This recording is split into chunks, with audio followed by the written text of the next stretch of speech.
Hello guys, welcome to another video. In this video we're gonna review Canon 550d. So here is how it looks like.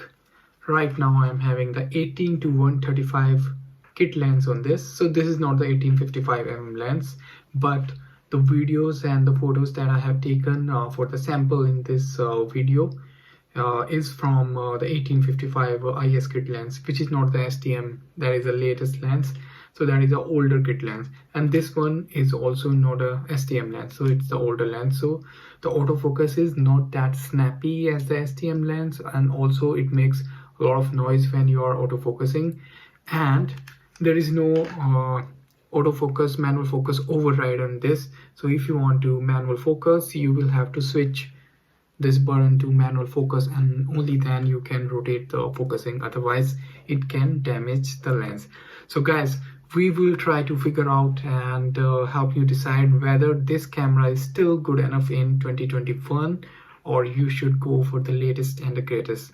So let's begin the video guys. So here is how it looks like from the front. So it's a pretty nice grip and it feels quite solid in your hands, and the weight is around 460 grams, and if you include the battery, so it would be roughly around 500 grams. So it looks like this is the battery compartment, and here is where you put the SD card, and on this side you have the USB port and the HDMI port as well. So you can see there is a micro USB port, and you have the headphone jack as well. So that's one advantage of this camera over Canon 500D, because you can actually connect external microphone to this camera to get better audio. And guys, this camera is 18 megapixel sensor, and it does have this optical low pass filter, so that will reduce the sharpness, and also it will prevent you from the moire effect. So most of the newer cameras are not having this optical low pass filter, so that adds sharpness in the image. Beside that, if you are talking about the video, it can shoot up to full HD 30 frame per second, and in 720p it can shoot up to 60 frame per second. And the ISO range for this camera is from 100 to 6400, and you can expand it up till 12800 as well. It does have the exposure bracketing as well, so if you want to take some HDR image, you can take multiple exposure shots using this camera, and later on you can process it in Lightroom to get a HDR image as well. And from the behind it looks like this. It does have the live view, so if you are using manual focus lens, you can turn on the live view, and it will help you. You can zoom in, zoom out, and you can adjust the focus manually until you get a precise focus. And you can use all the older and the newer Canon lenses with this camera, so that's not a problem. So the compatibility is really good. Now let's talk about the good thing about this camera. The first good thing about this camera is the price point. In 2021 you can get this camera used with the 1855 kit lens for around 100 to 120 US dollar. That is such a bargain price for such a good camera, because when this camera was launched back in 2011, guys, this is 10-year-old camera. That time it was costing around 700 US dollar or something. So for $100 with the kit lens, it is such a great deal. If you are a beginner photographer and you are just learning the basics of photography, this would be a perfect camera for you to get started and mastering your basics. And the second good thing about this camera is the ISO range. The ISO range is still good enough, guys, provided you are shooting it in let's say decent lighting condition. And if you are still shooting in a low light condition, you can use the 50mm f1.8 lens. That would give you some extra light, and because the aperture is much bigger, and you can shoot clean images at very low light situations as well.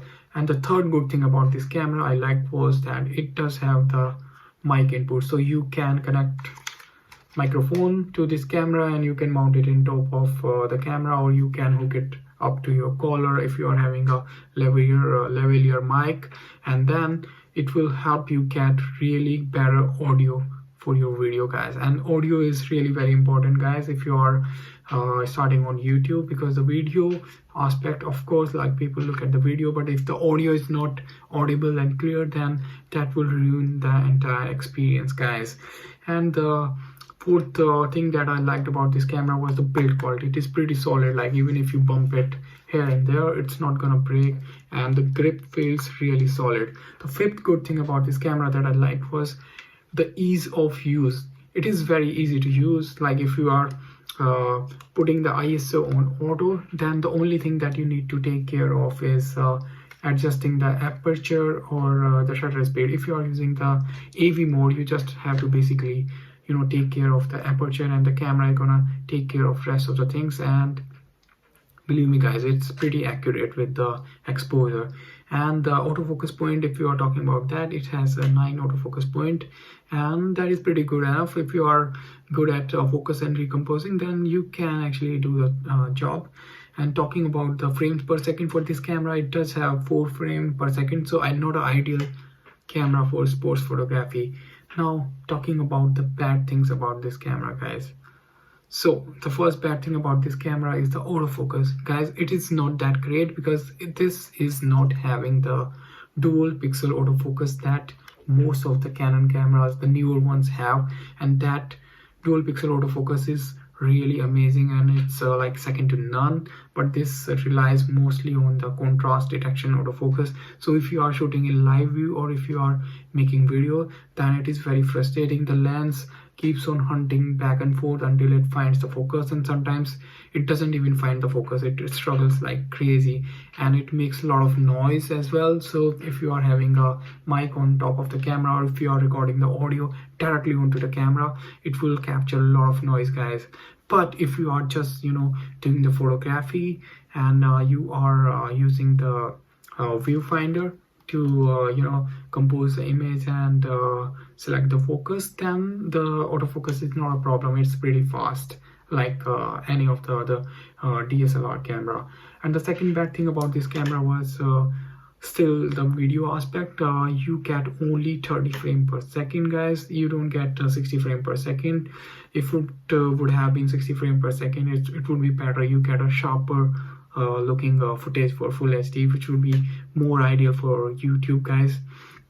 And the third bad thing about this camera was the dynamic range. The dynamic range of this camera is pretty bad comparing with some of the Nikon cameras in the similar price bracket.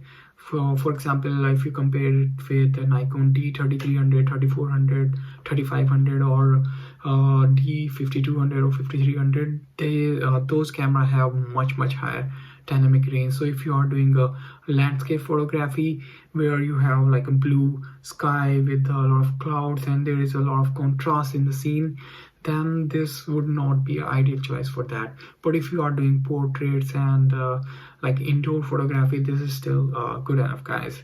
So in this video, I'm gonna put the sample images that I have taken with this camera, and I would also be putting the sample video that I have taken with this camera, so you can check for yourself how the images shot from this camera is gonna look like, and also the video footage that you get out of this camera, how is it gonna be like. So you are the judge yourself. Okay, now I'm trying to autofocus. You can see this is how the footage looks from the camera, and the audio is by the camera, and you can see some autofocus noise. So now I'm trying to autofocus on these leaves in this tree, and now it's in autofocus after some hunting and some noise. But after the focus, the image is quite good, and the background blur is quite decent compared to Canon 550d. This is better in autofocus.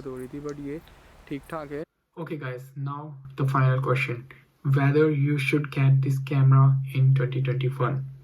Okay guys, I would say yes if you are doing photography, mainly like 90% of the time. If you are doing photography and you make some casual videos, or if you are mostly behind the camera, that you are making the video by behind the camera, like shooting other people, so then you can actually shoot really good videos by doing the manual focus instead of relying on the autofocus. So you can switch it to the manual focus, and then you can use this focus ring, which is quite smooth to focus manually, and you can take really good videos because it does have a external mic input, so you can record good audio as well. And when you are doing this manual focusing, it will also not have this focusing noise as well, so you get really good videos. And for photography, 18 megapixel even by the standard of 2021 is much more than enough. For social media, you hardly need more than 2 or 3 megapixel, guys. And even if you want to make really large print, 18 megapixel is still more than good enough, guys. And if I compare this with Canon 600D, the only difference is that the Canon 600D has a flip out screen and this camera doesn't have a flip out screen. So that is one drawback that I can say about this camera. But if you don't mind having a flip out screen, if you are mostly relying on pre-focusing on a subject, for example, if you are making this kind of a talking head video, you can mount your camera on a tripod and then you can focus on the chair where you're gonna sit, and then you can start recording and you can come back and sit on the chair and record the video. So for that kind of work, for $120, this camera is a steal in 2020. And talking about the image quality, this gets the same image as Canon 600D, the one with the flip out screen, so there is not much difference. And who should not buy this camera? If you are a very serious videographer, you are doing professional work for video, then maybe you should go for a Canon M50 or Canon EOS RP or Canon 800D or 200D. Those cameras have dual pixel autofocus. Or if you are doing a lot of let's say videos for YouTube as well in your home, and you don't want to rely on the manual focus, even then you can go for those cameras and you can skip this camera. But but for photography and some casual video work, this is a bargain in $100. Okay guys, I hope you liked my video. You have already checked out the samples of the photos and the videos. Subscribe to the channel. If you have any questions, put in the comment box below, and you can follow me on Instagram as well, and you can directly reach out to me if you have any questions over there. And please subscribe to the channel, like the video, share the video. This is gonna motivate me a lot, and I'm gonna bring more and more reviews and more photography related stuff to you guys in future. So stay tuned. See you in the next video, guys.